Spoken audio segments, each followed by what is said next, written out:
Welcome to In Focus with Jude Morrow. Jude Morrow is a Derry-based best-selling author, entrepreneur and keynote speaker. He's written 3 books, which we'll talk about later in the show.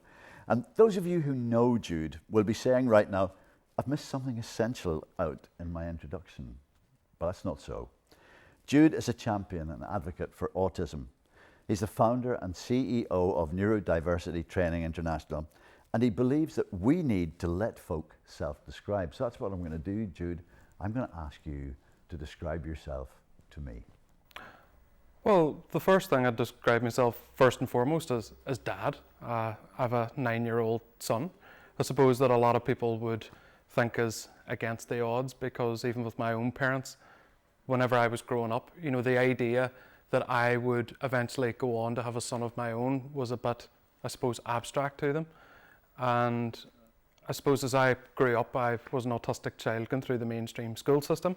It wasn't easy, and went on to become a social worker. And I suppose that's whenever, after Ethan was born, I needed to come to terms with the fact that I was autistic, make peace with it, because I didn't up until my mid-20s. And I suppose my action to help me on that coming to terms journey was to write the first book, Why Does Daddy Always Look So Sad? And to be honest, I had no expectations of it. I just thought I wanted to write a book before I was 30. I didn't have any real expectations. I didn't know how far it would go. I was already a social worker, was doing reasonably well, and it just took off. Away it went. And after that happened, more people were asking me to speak to groups and stuff like that, and everything just sort of fell into place. Meeting groups and showing that autistic people can grow to live happy and successful lives.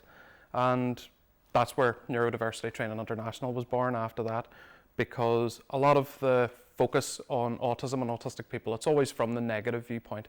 What we do is we live a life of can'ts. My life of can'ts was, Jude can't socialise properly, Jude can't communicate properly, Jude can't wait in lines in airports. Well, maybe that's true, right?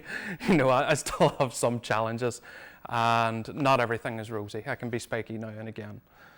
And it's the autistic point of view, because so many people speak about us and for us, where I suppose with Neurodiversity Training International, it's a medium for autistic people to use their own voices, control their own lives, set up their own businesses, and ultimately kind of make peace with themselves, the same kind of journey as I had to go on. Wonderful set of aspirations and a brilliant title. Why Does Daddy Always Look So Sad? Where did that come from? Well, to be quite honest, I wouldn't be the most animated person in the world. You've made your first million face and my you've got a few weeks to live face are very much the same. I dance on the inside, and it's very hard for other people looking at me to understand where this is just Jude Morrow's face, and it's the same face that I always have. And it was very hard for my son to understand, because whenever one interacts with children, there's a lot of things like baby talk, animation, I almost call it comical smiling, and I don't really do that, to the point where my son thought that I looked quite sad. But I'll not lie, I did feel a bit sad on the inside, because I never came to terms with the fact that I was autistic. My goal in life was, I want to prove to everybody that I'm not what the stereotypes say I am. Where, the misconception would be that autistic people are in, tech, innovation, labs and stuff like that. So I suppose as a rebellious streak in me, that's when I became a social worker, and was a job I liked in places, did reasonably okay at, and I still kind of felt the emptiness. I wasn't happy with myself. I wasn't someone that was inwardly confident, because what I did, maybe from my early teens, I went to an all-boys school, I went to St. Columb's College, and I remember looking at everybody, and you'll probably find this really bizarre, but a lot of autistic adults I've met also did the same thing. As you look at other people, you look at their mannerisms and you almost try to pass them off as your own. And that's what I did. And having to do that all the time was tough. And it was beginning to show even on my face, because being autistic, it's almost like method acting your entire life. Because what I learned And what other autistic people like me learn is very early in life that we're not very socially acceptable to everybody. We're the disordered kids and we have to fit in. So you have to put on a brave face, you have to put on a good show, so to speak. And it got very tiring doing that for 20 years, and it started to show, and it was shown so vividly that even my then 3-year-old son could see it. And that's when he asked my mum, as grandmother, why does Daddy always look so sad? Isn't it amazing that things that kids or anyone says to us, if said with the right emotion, can lead to something really creative? It did, and you know, a lot of people have in their kind of their journey like this road to Damascus experience, and I suppose that's what I can compare that question in terms of me. Now, don't get me wrong, it wasn't an immediate moment of clarity where I immediately thought I have to change. There was a lot of mistakes that were made after that, and it was definitely the seed that planted to ultimately going forward and ending up in the chair opposite you where I am now. And it really gave me a kick where it hurt.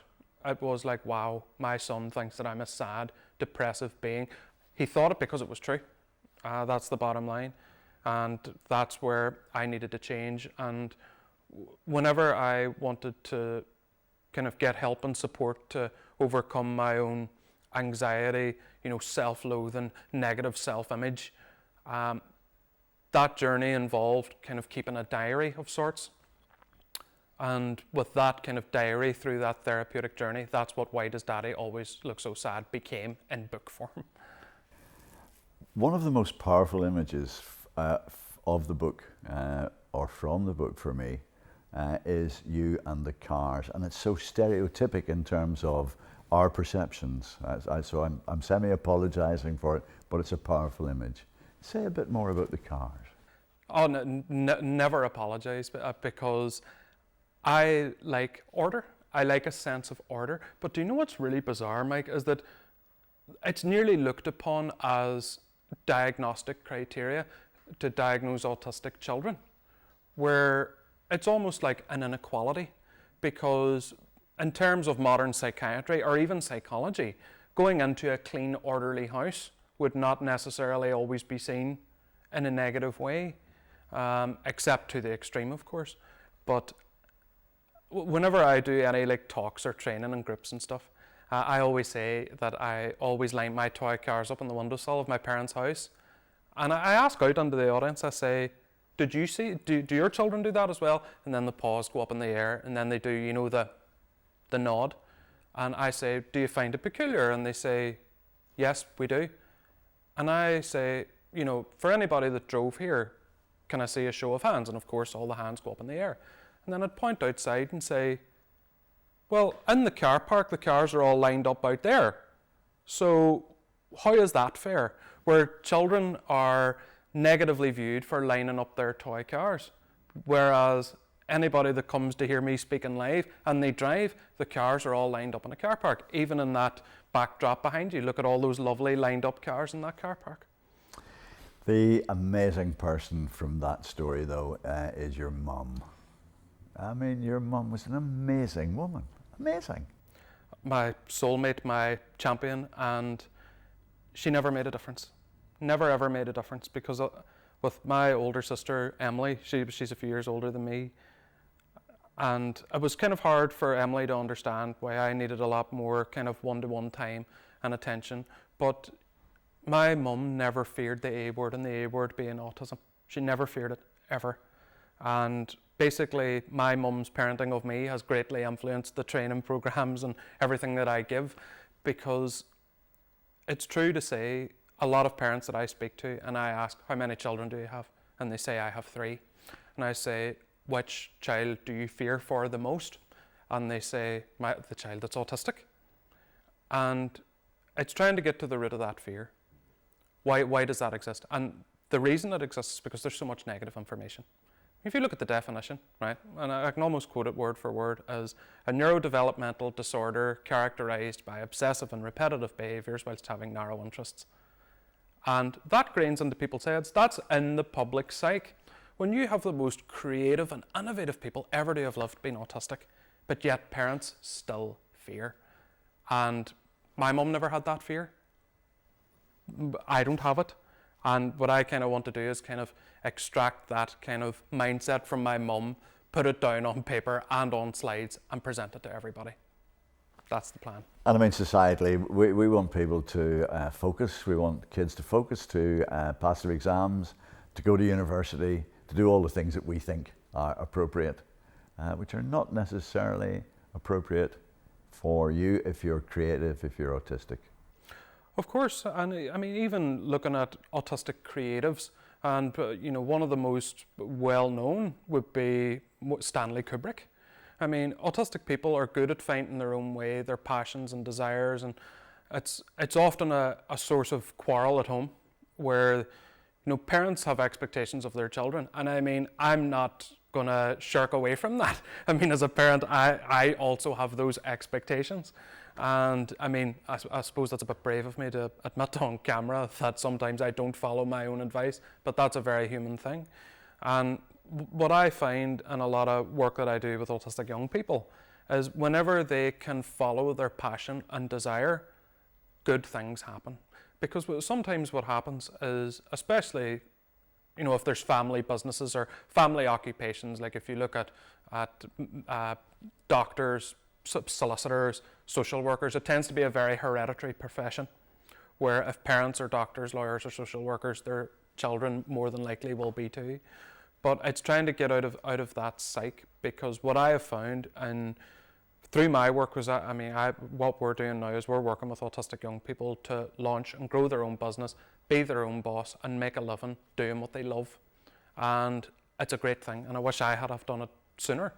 So, I mean, you look out into the great web, even on high streets, is, a passionate idea from a passionate person can turn into something very, very successful.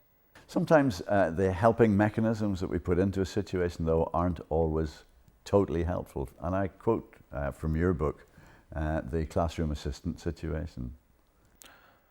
Well, for me, having a classroom assistant, it's something that a lot of parents say, my child or young person needs a classroom assistant. And whilst classroom assistants can be helpful, I will never say having a classroom assistant was completely useless to me all the time. But as a 5-year-old, try and step into this mind where you're a 5-year-old at school with other 5-year-olds and you're the only 5-year-old with an adult sitting beside them. Like, that's the real difficult thing to come to terms with. And even whenever I was a teenager, whenever I was in secondary school, I still had a classroom assistant, but wasn't like sitting beside me everywhere. And it can be really, really hard to come to terms with that, to understand that, because already there's a difference. Because whilst it's very good-natured and supportive from the view of others, for me, I always ask that question. Why am I the only one with an adult with them? Why am I the only person that needs this support? So that was the first, I suppose, indication to me that I wasn't quite like everybody.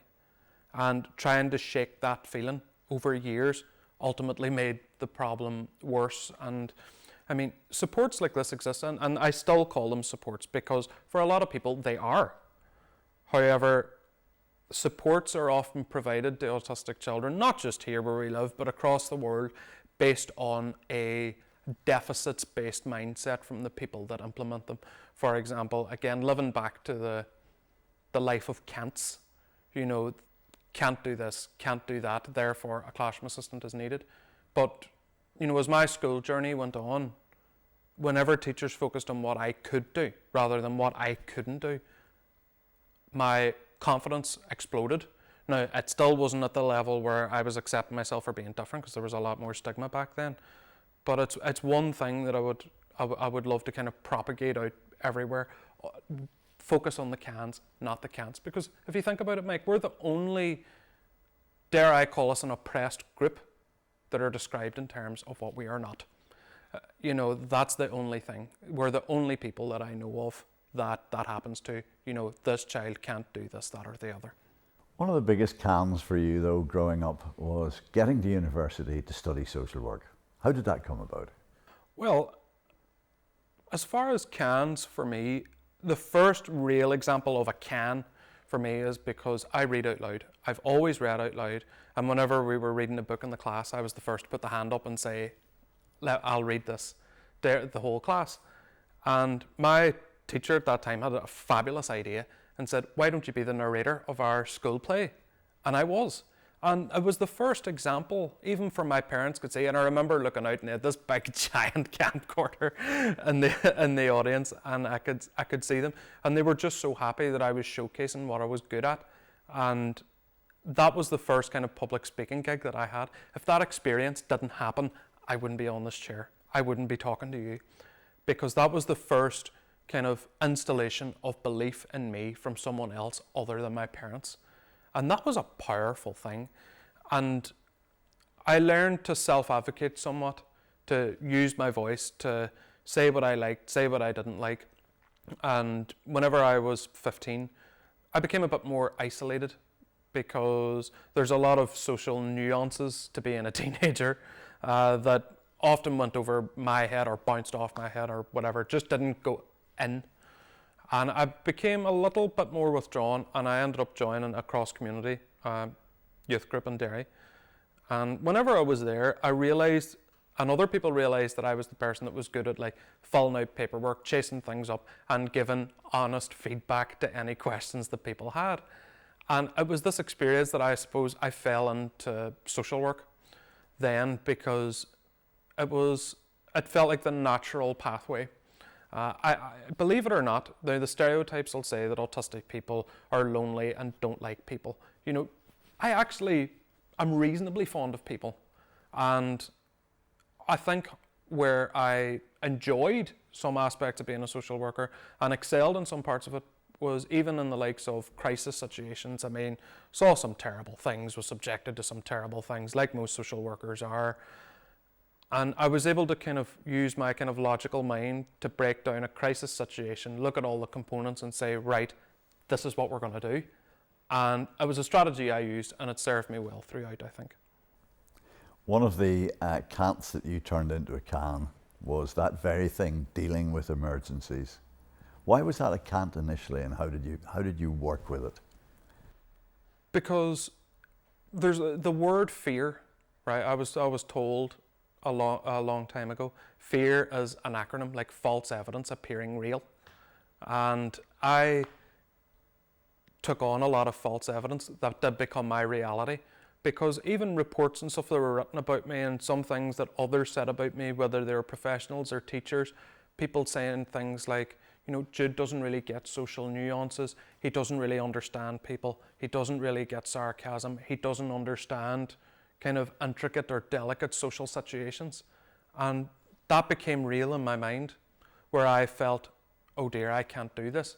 And I suppose it gave me the extra kind of push to prove people wrong, which, you know, a lot of people would say that's quite inspirational and that's quite a good mindset, but I can safely say a lot of it was toxic, where my goal in life to prove everybody wrong eclipsed my priority, which should have been to be a good father, to be a good brother, to be a good son, to be a good person to the people around me.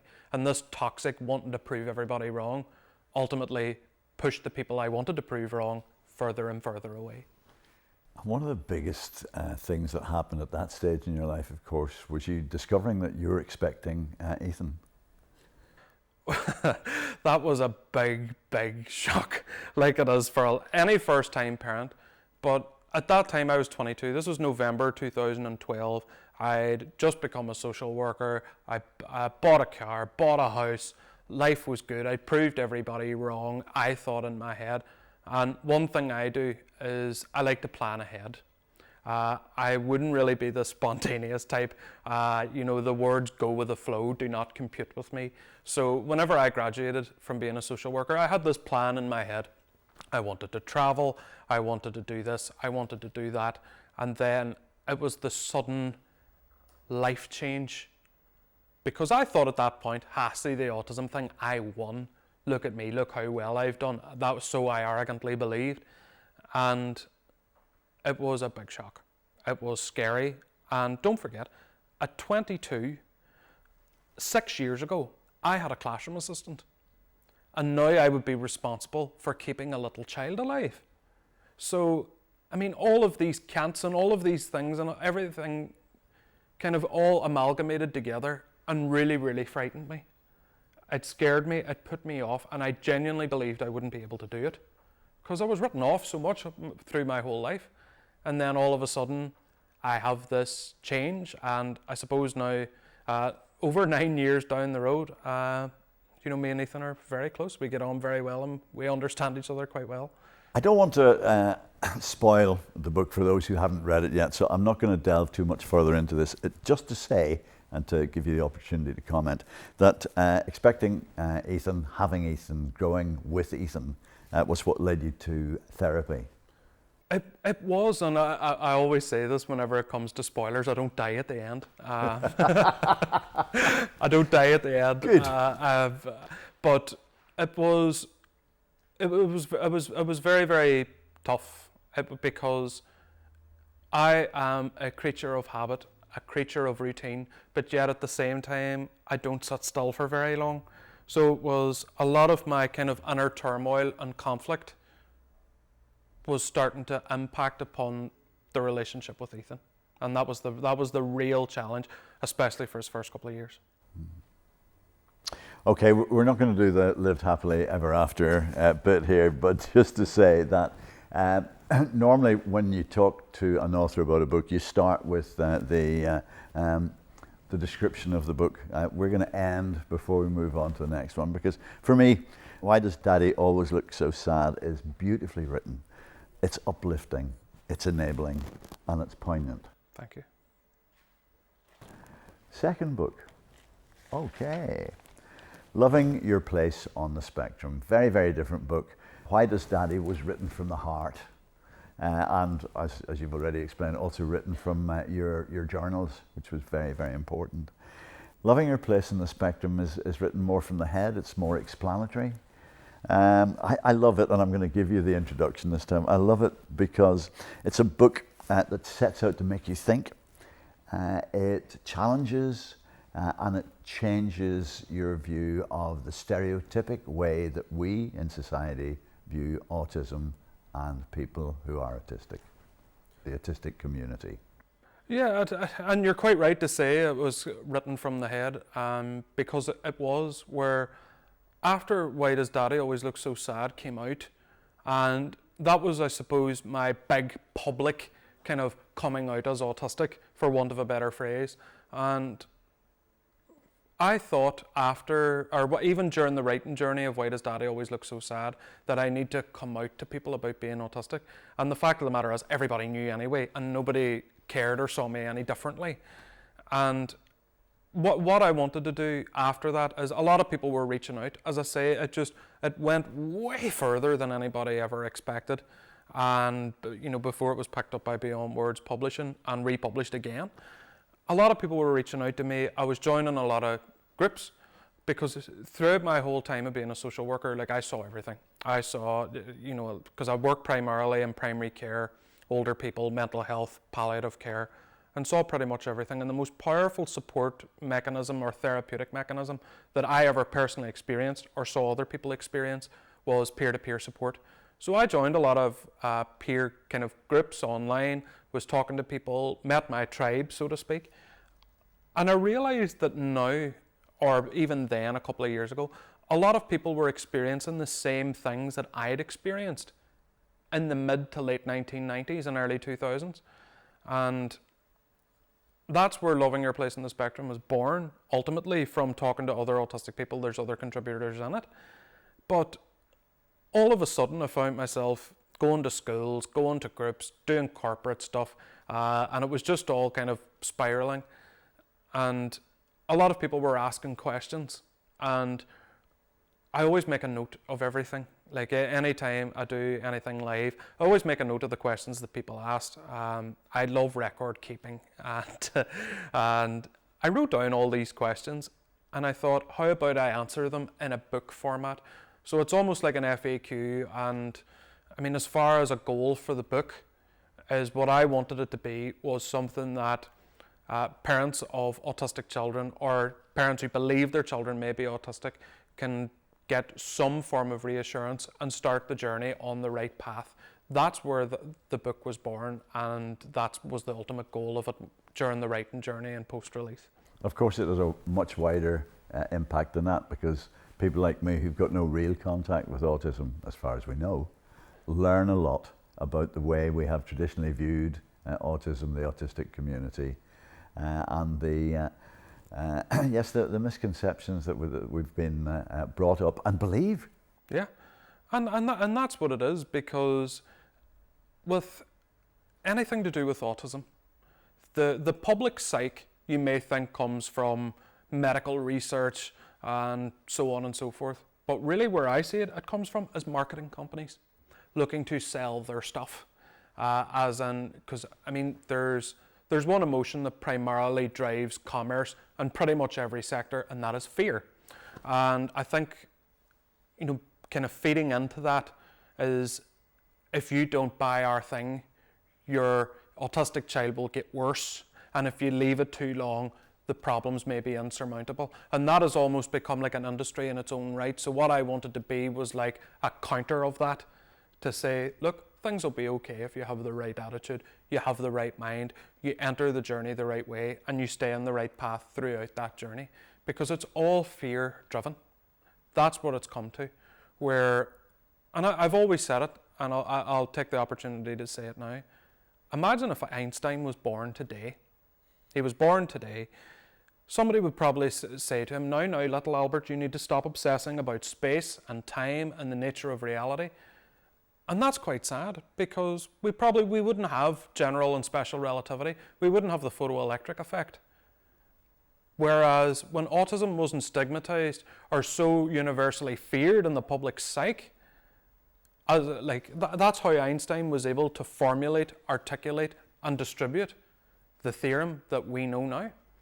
Whereas it's almost like even now, in the time that we're in, it's almost like we're further back than what we should be. And it's trying to reverse that, I suppose. So maybe there was a lot of can in Albert Einstein's upbringing and not so much can't.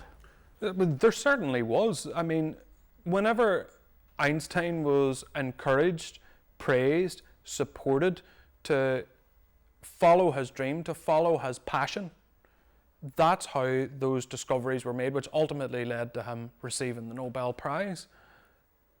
And it's sad to think about, because there could be children now, they could be here, they could be across the world, where I'm not the most spiritual or religious person in the world, but for those that may believe there is a predetermined path through life, is that interfering with it in some way?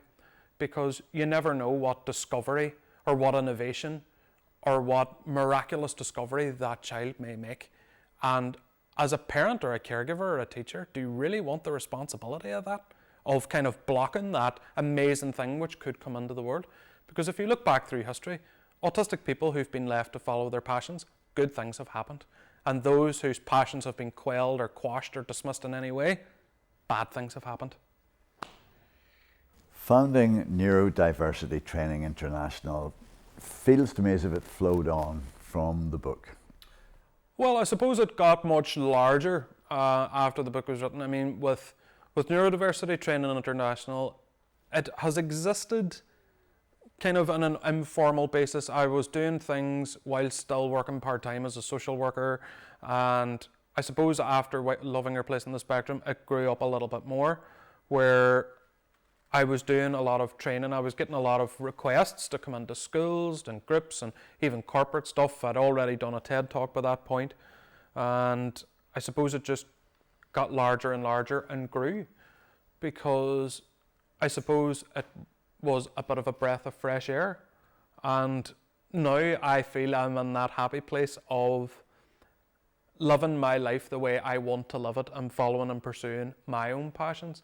And it's grown all over the world. I mean, we've done work on pretty much every continent now. We have partnerships, collaborations, do a lot of corporate, fun, fancy stuff. Involves a lot of travel, which also involves a lot of waiting at airports, which is a big struggle for me, the whole sensory experience of travel. But I wouldn't change it for the world. And I suppose what the ethos of Neurodiversity Training International is, if you've got a passion in your head, give it a go. And through kind of me and my team, we encourage people to follow that path and follow their dreams. And it's a success for them, it's a success for us, and ultimately it's an improvement on their life and situation. If anyone had said to you 10 years ago that you would have written an award-winning book, which the first one was, a book that changed people's perceptions of a very important part of your life and the autistic community's lives, that you would found an organisation that would be so successful in looking at the cans rather than the can'ts, and that you are about to publish a book that is so powerful. We need to move on to it because we need to talk about it. So powerful. It's like Branagh's Belfast. It's a mixture of history and fiction. However, it's far, far more powerful than Branagh's Belfast. And you heard that here first. Remember it. The third book, The Ghosts of Riots Past. Where did the book come from, Jude? You know what I wanted to do is sometimes, you know, with the autistic passion, whenever I throw myself into something, I throw myself into it 110%. But I've realised over time that I'm maybe a bit more mature now at 32, that it's good to take a bit of a step back and look at something else. And I remember it was towards the end of 2021. In Derry, there was a lot of advertising and a lot of social media presence around the 50th anniversary of Bloody Sunday, which was the 30th of January 2022. And somebody had asked me about it, you know, what do you know about it? And to be honest, I didn't really know anything. I mean, I was born in 1990, I didn't grow up in difficult times, and it's something that I didn't really look at. My parents are quite young as well, they were born at the end of the 60s. And I thought, you know what, I'm going to take a look at it. And I was looking at pictures, I was looking at stuff online, and I thought, God, there's a lot of people wearing like white medical coats and fancy officer type uniforms. And I was thinking, who are they? And then I looked it up, it was the Order of Malta Ambulance Corps, the Knights of Malta. And given that I had volunteered through a youth group, was a youth leader, I had this sort of notion, you know, volunteering, it's a good thing. And I thought, surely one of them has written a biography because that's really interesting. No, and nobody did, and nobody had ever studied them. And I thought, I want to know more about them because, I mean, a lot of the pictures that you see online from various events, whether it's the 1969 Battle of the Bogside or even Bloody Sunday or anything like that, I mean, the first aiders look very young. I mean, like 15, 16, 17. And thought, what would it be like for a teenager to render aid to people who were wounded, seriously risk their lives, come under fire with CS gas everywhere, and thought this was just fascinating. And that's where the idea was born, and I wanted to pursue that kind of angle, and because it's never been considered. You know, in the 50 years since the end of Free Derry in July 1972, nobody's looked at the first aid angle, and they had such an important role in the community at that time. And I wanted to kind of comprise it, have it as a time capsule more than anything, so people can read it, know who they were, recognise their contribution, and get a new perspective. The story of the organisation as told by you is a wonderful story, and I think for me one of the most wonderful parts about it, and the most surprising part, was the fact that the Knights of Malta, sorry, that's not that's not their official title, but that's how everyone knew them. The Knights of Malta treated everyone. They did. Even though like they were a lay Catholic religious order, they treated everybody throughout the conflict, not just in Derry, but everywhere else. Because the Order of Malta Ambulance Corps, even at that time, were in almost every county. And they treated civilians, paramilitaries, RUC, the army. They treated absolutely everybody. And you know, back then there was definitely a shortage of apolitical organisations, and the Order of Malta Ambulance Corps, where they treated everyone, no difference was made. And I thought that was a remarkable thing, especially in that time, where, I mean, of course, some divisions still exist even up to today, but of course they were much more profound and obvious back then. And I think that's a a really, really powerful thing that they did, and the work that they did was amazing. And the story that you've told is of times that were hugely emotive, hugely divisive. How hard was it for you to maintain your balance in that? Very, truth be told, because the Ghosts of Riots Past was a risk. It was a big risk because there's topics covered in it like the 69 riots, Bloody Sunday, and I have to live in the place. I have to live in Derry where all of these horrible events took place, and to try and get the balance of that was essential to me. And what I wanted to do was I wanted to reach out to various bodies, the Museum of Free Derry being one in particular, who were fantastic throughout, and even the first aiders of that period, and like talking to them and saying, God, I think you're really interesting, I think you're heroes. And it's not just a Derry thing, I think it's an overall thing here where we live, is whenever people think that you're mad, they turn their head like this and they look at you like this. And the first meeting I had with the first aiders was like having a first date with 15 people. And I was so passionate and enthusiastic about it, and and the whole room was like this. Because they say things like, we just did what we had to do, and we didn't do it for praise or accolades or anything like that. And it was just so admirable. I mean, their humility is something that I think helped to even mature me as a person, even though they probably thought I was mad. But I wanted to capture their stories, their sentiment, their feelings, because it was difficult for them to come forward at the start, Mike, because they'd gone through a lot of inquiries, nosy journalists, very, very tough lawyers all through their time. And I wanted to offer like a comfortable experience where they can describe how they felt at that time without having to say, oh, maybe that didn't happen, or this detail isn't quite right. Where what I wanted to do through the historical fiction medium was to capture feelings and sentiment as well as the facts of the events that occurred that they were involved in and supported people through.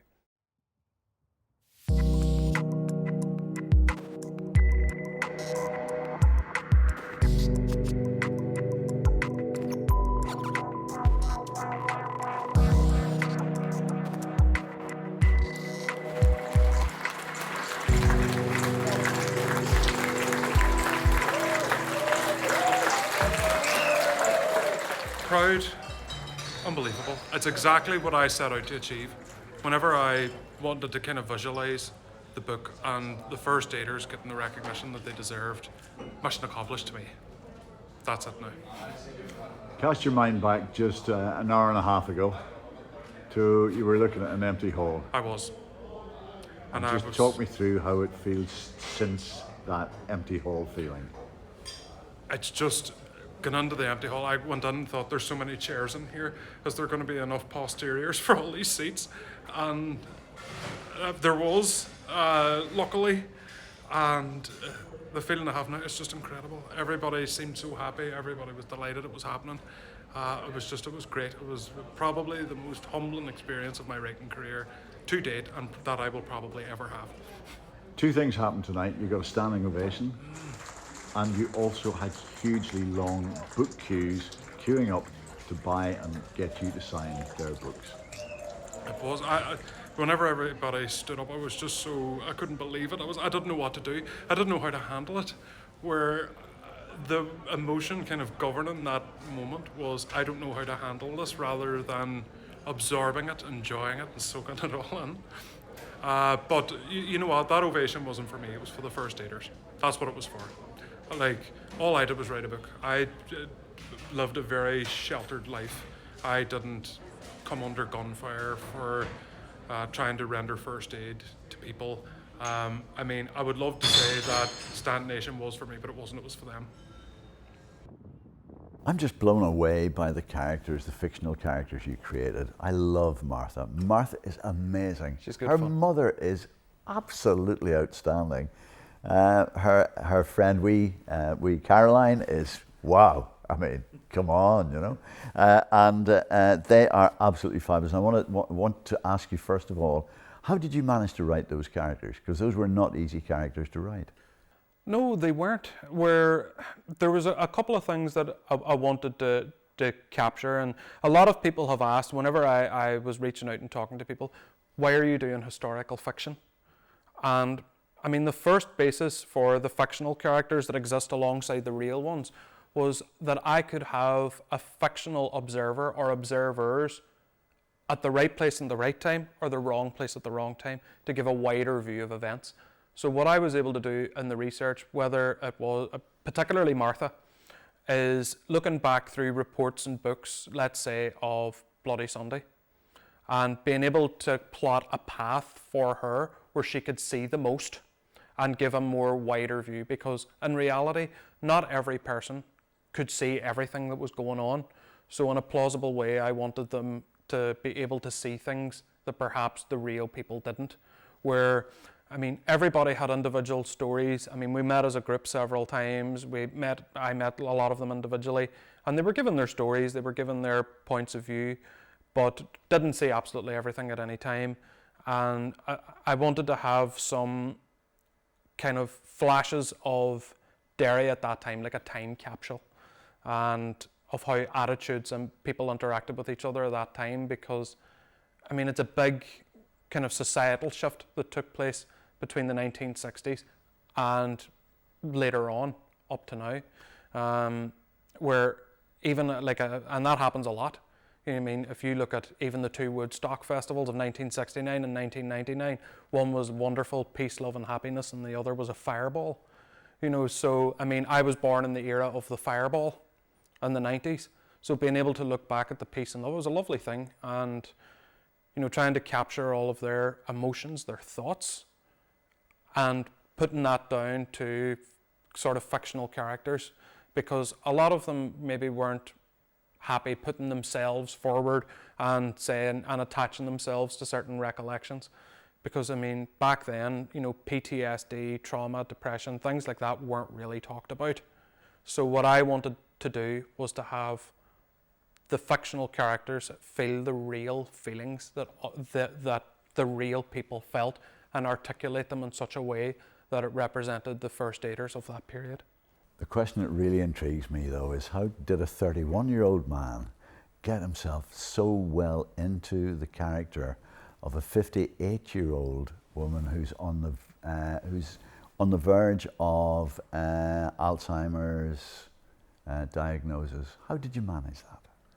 Well, firstly, it was talking to people of that era, where even the way they talked, the way they communicated. I mean, I'm a very detail-orientated person, and what was interesting was at the very, very start, we're going back to January, February of 2022, I put out, you know, if you lived in the Rossville Flats, you were in the Order of Malta, or were involved in, you know, the free dairy period, you know, reach out to me. And to be honest, I think I nearly exploded the email server. But so many people came forward, and I had so many conversations with people.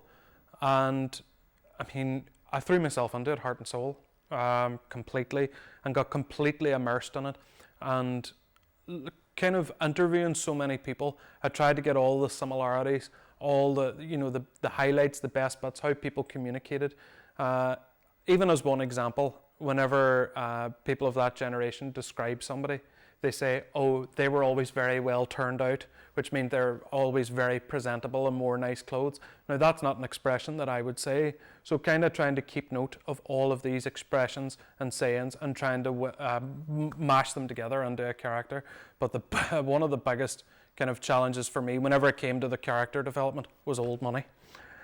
It just, I couldn't get it. It was like, you know, halfpennies, pennies, threepennies, half a crown, florins, shillings, even writing things down, 2 and 6, you know, 20 shillings and a pound. And it was really, really difficult to get at the start. So happily, money is the way it is now.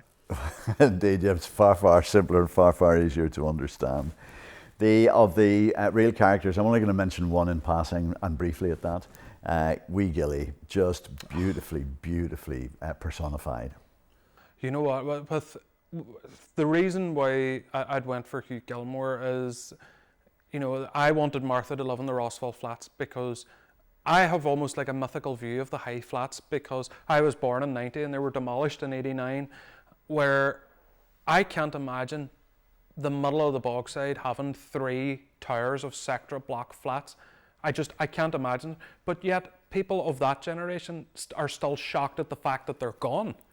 So I wanted to have that, and that's where he lived, was the high flats. And I met up with his family. The Museum of Free Dairy connected me with them. And do you know what's really interesting? Of course, it's in the public domain, killed on Bloody Sunday. And a lot of the kind of emotion that governed me meeting with his friends and his family was laughter. And I didn't really expect that, just a real one-off, a real character. And, even from the reviews, and it's not a spoiler, where I'd asked reviewers of the book, what was your favourite scene? And I believe you highlighted the same scene where, I'm not sure what it is anywhere else, but in Derry, the main man is the main man who sells lemonade bottles in the back of a lorry. And they were playing football out the back in the car park, and Hugh demanded of the main man's wee helper, "You owe me a fag." The wee boy, the helper, said, "I have no fags on me." And Hugh says, "Well, can I have a bottle of lemonade instead?" So they all shared the bottle of lemonade around. It was a great deal. And then after, with the bottles being able to be sold back to shops back then, he went into the shop at the bottom of Block 2, the high flats, and said, "Do you want to buy this bottle off me?" And when the shopkeeper said yes, he said, "No thanks, can I have a single fag instead?" So what he'd ended up with was the lemonade bottle and the fag. And everybody just loved this. And it's full of those recollections, and his friend group still miss him sorely every day, and trying to kind of have that time capsule of his life and times, his character and personality, I think was one of the real highlights of the whole book. I really do. Two beautiful scenes about Hugh, which I must share. One where he jumps across from one set of flats under construction to the other with a huge drop, 60-foot drop. And the second one for me was him saving all his pennies and halfpennies and buying a car and having to get it pushed home every night because he couldn't afford the petrol. And you know what? See, with those stories, like I'd met up with Hugh's sisters and even his friend group.